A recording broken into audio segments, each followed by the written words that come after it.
this one's growing in. I was a change of life baby. My father was 61 and my mother was 41, and I was kind of the surprise.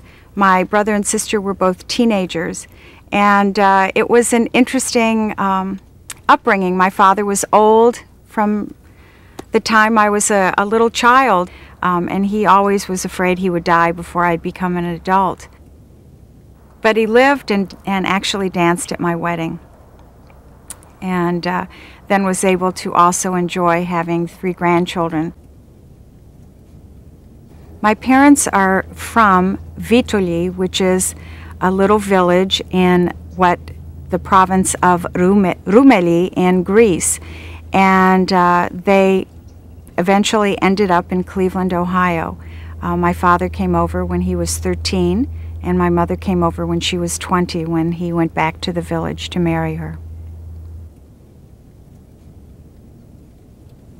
I discovered Yannis Ritsos about 10 years ago because I was interested in reading more Greek poetry and looking at my heritage, and the poem I found was Our Land, and it touched me tremendously because my parents are both immigrants, and I actually found the book in a bookstore and thought I should read this. This is about me. This is my history.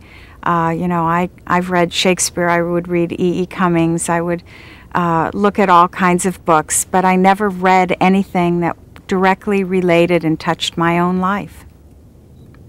Our Land by Yannis Ritsos, translated from the Greek by Edmund Keeley.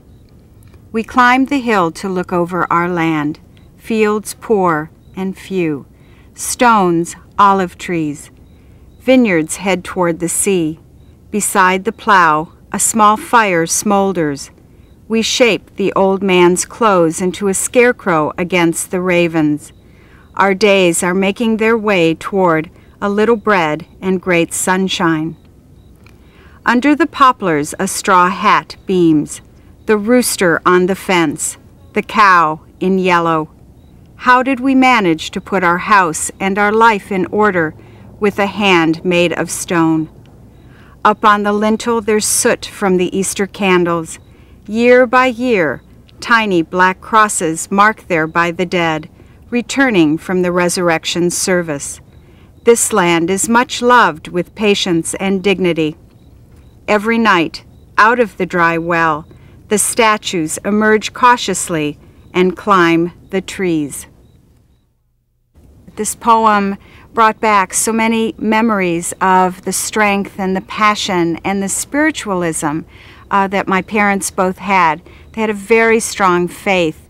And I remember my mother on the bus as we would return after midnight from the resurrection service, carrying the resurrection candle lit to our door on Alameda Avenue, and then would place the cross from the soot from the candle above our doorway, not only for the dead and a remembrance, but also to protect our home. And when I read the part about the stone, the hands made of stone, I couldn't help but think of my mother's hands. They're not a model's hands. They're the hands of a peasant woman who worked very hard in the fields and also hard in her life here in the United States, raising us against all odds.